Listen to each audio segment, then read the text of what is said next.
In our latest Mums at the Table magazine, Eliza Wislak, she set up long-term goals from early on in her life. Now, from finishing high school to going to uni to getting a job, a car, buying a house, having a family. Well, her list looked idyllic. And while she put a lot of thought into how she'd go and get her job, she does admit that she didn't put the same amount of effort into having what kids would look like for her. Well, Eliza talks about her change of identity and the challenges that brought. Julie, I want to ask you, when you sort of had your kids, did you expect a change? Was it something you welcomed? Was it a role that you just sort of fell into and you're like, I was born for this? Or was it something where you're like, oh my goodness? Not at all. Yeah, it was a bit more like that. I had my children in my early 30s. I think because I was a teacher and I kind of knew what I was getting in for. As much as I love teaching, I knew that it was going to change everything. But I still don't think I really understood what the change was. I really struggled with that identity change with the first baby, really struggled. And I can remember my first child was a terrible sleeper and my husband going off to work in the morning and having been up what felt like all night and with this baby, crying baby in my arms and being in tears. She was about 5 months old. And saying to my husband, I can control 30 12-year-olds, but I can't do anything with this 3-month-old. And life just felt like totally out of control. I was used to saying, kids sit, and they would sit, and kids go, and they would go. And, you know, baby sleep, and she didn't sleep. Yeah. It was really, really hard. It is hard. Yeah. Shona, did you feel like a loss of things when you came into motherhood?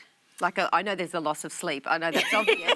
But a loss of anything else? Yeah, I think you do lose your identity. I've just been down and visited my grandbaby that I've just recently acquired. And I was watching my son's partner and reminiscing on how much I had changed from being very much a person who was never going to have children. I was always going to work and never have children, and my children were sprung onto me, literally given by God, whether I wanted them or not. And yeah, just reflecting back on that, I did change a lot. I had to change because you can't not change. Well, I guess, I mean, identity is something that you can change. People do it all the time. And I expect my identity to change again when my sort of kids move out or get older and that sort of thing. Life is a continual change of identity. You know, like I'm doing the empty nester thing. Well, they're coming back and they're going, coming back. But, you know, that's a really big change of identity too. And I think you just have to roll with life and allow yourself to grieve a little bit. It's okay that life changes. It is nice to hear you sort of say the word grieve, because I think I felt guilty about that grieving process, because you're like, hang on, I can't sort of just do what I want. I've lost my career for a short time. It is for a phase.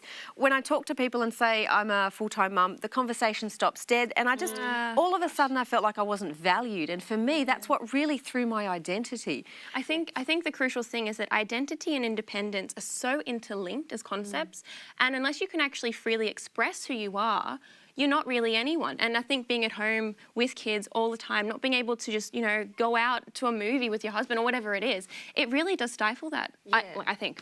I'm not really sure. But I think what you say is true. Like when you change careers, okay, that's one thing. But when you change to become a parent, like that is full-time all the time You now for the rest no of your longer life. are Rachel. No. You are Rachel's children's mother. You become the mother. You're you may go back to work and you're a worker, but you're still mum. That's right. Never leaves. Yeah, I think that's the thing, and sort of adjusting to that full-time change of identity and going, okay, where do I fit? I mean, I've met mums who just born for that role and all of a sudden once they become a mum, like that's it, they become alive, and you sort of half feel guilty if you don't. And I have to confess, I did feel that guilt because I didn't feel alive. I'm like, this is hard. When you don't have that maternal pull to be a mum and stay home, and you have to do it because nobody else is going to, or a dad who has to stay home, that's really hard because you have lost all of your identity.